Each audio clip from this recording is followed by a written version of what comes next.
Alrighty, welcome back everyone. We just talked about the Big 12 media poll that was just released and how it's a kind of a relatively good list for this conference. It's going to be relatively the way that it shakes out, but there is not a big gap anywhere in that conference. There are about 11 teams that can win that thing, and it's going to be just incredible to watch that unfold. But let's get into the recruiting world, and there is a ton going on. Oregon and Bama just continue to dominate the recruiting trail. It's just absolutely insane what they're doing. But let's break down some of the other teams that got some big time commitments because I've been trying to take a couple of days off, let some dust settle on the recruiting world. But if I did, there would be no time to catch up on all of this. So I want to make sure you guys know everything you need to know. And it starts with just a huge commitment out in Manhattan, Kansas. Lincoln Kerr, a really, really talented tight end, five-star tight end, 6'5", 6'6", 225. Just ridiculous size. The guy moves like a wide receiver. It's just insane what he can do. And him finding his way to Kansas State is not something I thought I would be saying about 2 years ago. So Chris Kleiman and the Wildcats did incredible work in this recruitment, and this is a guy that he's going to walk through the doors and immediately be on the starting roster. I can almost promise you that, and he's going to do really incredible things. I can almost promise you that as well.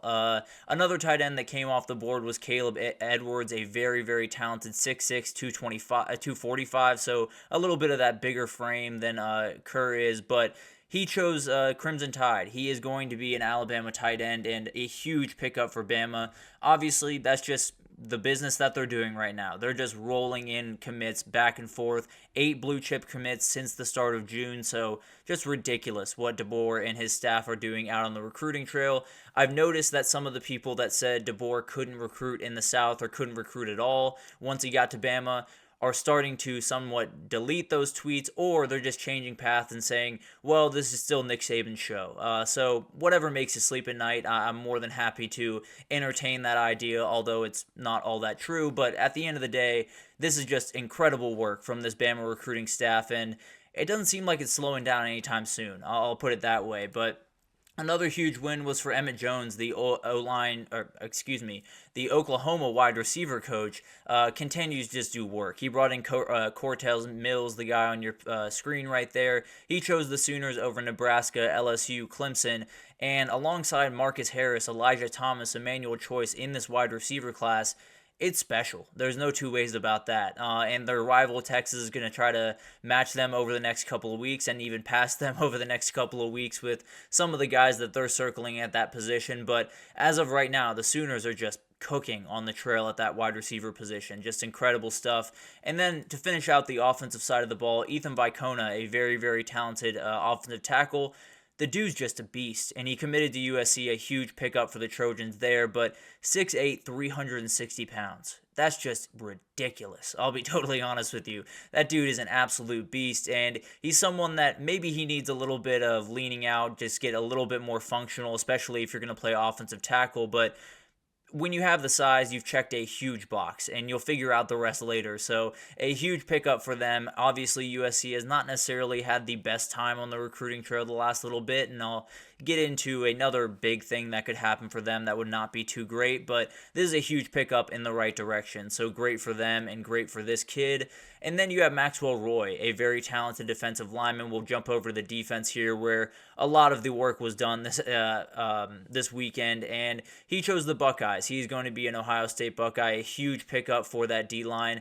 They're going to keep recruiting the D-line in the elite level. As long as Larry Johnson is in those doors in Columbus, Ohio, no problem. I can almost promise you that. They will get elite players all across that line and will do just incredible things with them once they get on the field. So very much like this pickup, and I think as long as Larry Johnson is the defensive line coach over there, you're going to have a lot of these guys rolling into the doors over there at Columbus. So a huge pickup there. You also had Javion Campbell, a very, very talented 4-star, 5'6", 260 D lineman out of Frankfort, Kentucky. Well, he's staying in state. He's going to be a Kentucky Wildcat, a huge pickup for them. And frankly, I don't think it happens without Deone Walker and how incredible he's been, the development of him throughout his time in Lexington. He's become one of the best players in college football. So this is obviously a huge pickup for them. They added Brian Robinson, another really talented defensive tackle in last year's class. So this might just be business as usual for Kentucky at this point. They might just be bringing in big-time defensive linemen every single year, and if they can, they will absolutely be able to compete in this conference for quite some time. So a huge pickup for Mark Stoops and company, but on the D-line as well, Chase Sims, a huge pickup for A&M this or yesterday really. A lot of stuff rolled in for A&M, but 6'3", 300-pound D-lineman, a very talented kid, chose them over Washington, LSU, TCU. Definitely a huge commitment for them, and Mike Elko is just doing work. It's really incredible what he's doing in his first cycle over there at A&M, where you thought they might take a little bit of a step back, not only because of the coaching change and everything going on over there, but also it was likely they weren't going to be as open to using NIL as the past regime was, and I'll leave it at that. But it's obviously something that they're still, keeping their tradition alive and doing incredible work on that defensive side of the ball, and it didn't stop there. Marco Jones, a very, very talented four-star out of Danville, California, he chose them over USC, Michigan, Texas, so huge wins over some big teams that they absolutely need to get wins over if they want to be the team that they want to be under Mike Elko, and this kid's special, not only on the football field, but on the baseball diamond. He will likely play baseball while he is at Oklahoma, so not only or A&M, excuse me, I apologize, but he will likely play baseball over there, so not only a huge win for Mike Elko and company, but also Michael Early, the new head coach of the baseball program over there. Both of them got a win that yesterday, so obviously it's always good when you can get a win for the entire athletic department all at once. But Smith Orogbo is someone I want to talk about, a very talented edge rusher, number 3 edge rusher according to On3. He's going to Texas, a huge pickup for Texas, where it felt like things were kind of getting a little stagnant in the recruiting trail for Texas. They're fixing that pretty quickly, and the edge rushing position has been incredible to them over the last couple of cycles. Brought in Colin Simmons last cycle, the number 1 edge rusher in the country. Lance Jackson and Smith Orogbo this cycle is just incredible, the work they're doing at that position over there in Austin. And then the linebacking group, Gavin Nix, a very, very talented player. He is committed to Miami. He is out of IMG, obviously, an elite player, just someone that absolutely will help this team pretty much right away with some of the guys that will likely be leaving after this year, frankly, most importantly, probably Francisco Mauanoa, who will likely walk out the door, but these guys are just really, really remarkable, and especially when you go to IMG, you're a little bit more prepared for that college life, so a big-time pickup for them. Mario Cristobal just continues to do work down there in Coral Gables, that's for sure. Zadarius Rainey Sale, a very, very talented linebacker, has committed to Washington, a big pickup for them. This was one that Florida State felt pretty good about going into that yesterday and just did not coalesce for them. He's a top 12 running back, a top 12 linebacker in the 2025 class. Washington's starting to put together a pretty good recruiting cycle here. They're starting to kind of put together something that Jed Fish can really sink his teeth into and get excited about, and it's something that they absolutely need to do. They got to recruit in a really elite level if they want to be the team that they absolutely are capable of being in the Big Ten. It'll take some time for sure, but this is a huge piece to that puzzle, that's for sure. And then Tavion Wallace, a huge pickup for Arkansas yesterday. This is probably the biggest surprise of the bunch, because if you were to talk to anyone before yesterday, I think they would have said at best Arkansas is running third. I think it would have been Florida State, a comfortable number 1, then Georgia probably number 2, and then Arkansas. Well, Arkansas won out, and that's an absolutely huge pickup for Sam Pittman and company. I saw their defensive coordinator dancing down the hallways over in Fayetteville when they got that commitment, and it's an absolutely huge pickup. Whenever you can beat out someone like Florida State, and especially someone like Georgia, for a commit, it's just insanely huge. And getting a guy out of Georgia at that linebacker position has not been an easy thing to do over the last couple of cycles. So a huge pickup there. But now let's get to some intel, some scheduled commitments, some things like that. And this is the guy I got to talk about first because he is officially on decommitment watch. Julian Lewis has been committed to USC for quite some time now, but I don't know. It feels like it's a clicking clock at this point. I don't think there is going to be a lot of things that make me feel any different, to be totally honest with you, unless he comes out and says he is absolutely committed to USC and nothing about that is changing. He hasn't yet, frankly. So I don't know if it's going to be... Oh, excuse me. I don't know if it's going to be Colorado. I don't know if it's going to be Auburn. If I had to make a pick, I'd lean Colorado. I think they made a huge impression when he was on campus. And if they can do that, they have the successor to Shadur. They have done incredible work in the high school ranks, at least, where they did work. They did incredible work in getting the right guys on campus. And this would be just huge for this program, not only in this recruiting cycle, but going forward as a program, just be awesome to get this guy on campus.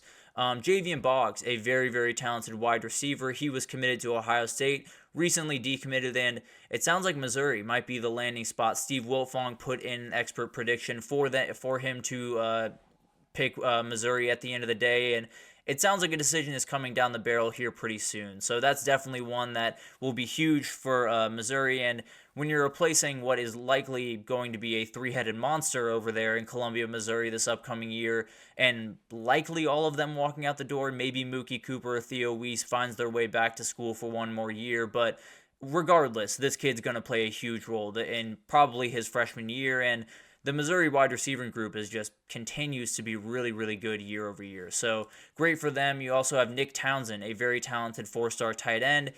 Texas is picking up a ton of steam here. Got a crystal ball for him to commit, and I think that decision is coming here pretty soon. So definitely would be a huge pickup for Texas, would continue to pick up the pace on the recruiting trail, and this would be the big one for Texas. Riley Pettijohn has set his commitment date for July 6th, so coming up here this weekend, and this one is a Texas lead, and it's been that way for quite some time.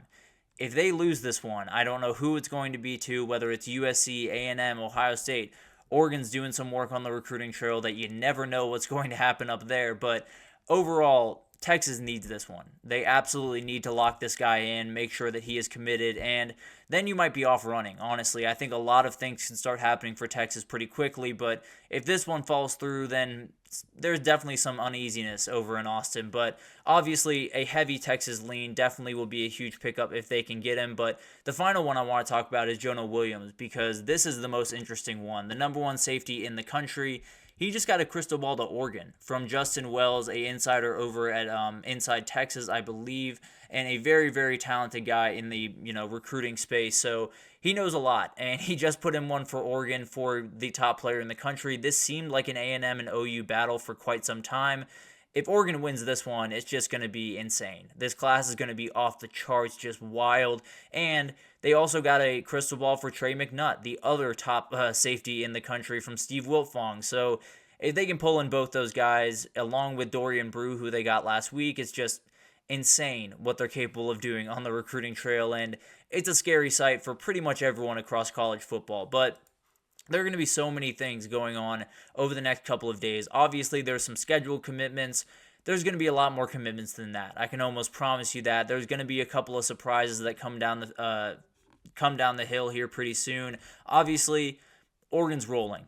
They feel like they are just going to roll over anyone they have to get big-time recruits this upcoming cycle, and Bama's doing a great job. I think UGA and Texas are two that I'd watch over the next 2 weeks or so, and I think they're going to get some huge commitments that will skyrocket those classes, although UGA is already very towards the top. But at the end of the day, it will be huge weeks for those two teams, I think, and really for every team, because this is a crazy time in recruiting, and everything seems to be happening all at once. But let's take our final break here, and when we come back, we're going to talk about some of the Wednesday what-ifs that I have around the realignment, some different things like what if a lot of the new teams win their new conferences in the first year. So we'll break all that down right after this, so stick with us.